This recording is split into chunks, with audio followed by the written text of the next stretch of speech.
जितने तरह के कर्म हमारे और आपसे जीवन में होते हैं, या तो पुण्य होता है या पाप होता है। पुण्य और पाप दोनों के फल होंगे। पुण्य का फल सुख होगा, पाप का फल दुख होगा। और उसको भोगने के लिए हमको जन्म लेकर के आना पड़ेगा। क्यों?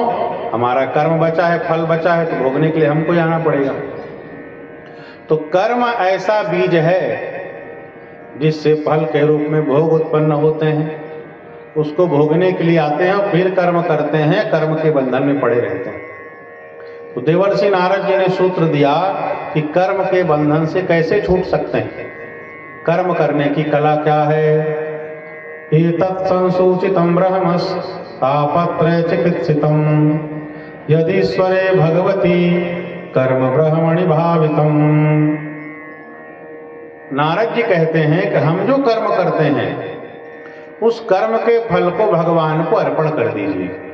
जो भी कर्म करिए कृष्णार्पणमस्तु, शिवार्पणमस्तु कर दीजिए। कर्म करो, फल की आकांक्षा मत रखो हमको ये मिलेगा वो मिलेगा। जो भी फल है भगवान के चरणों में अर्पण कर दीजिए।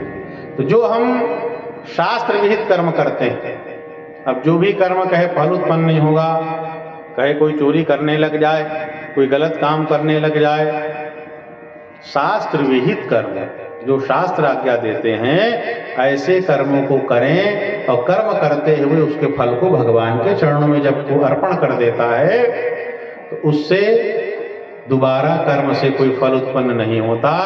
कर्म का जो कर्मपना है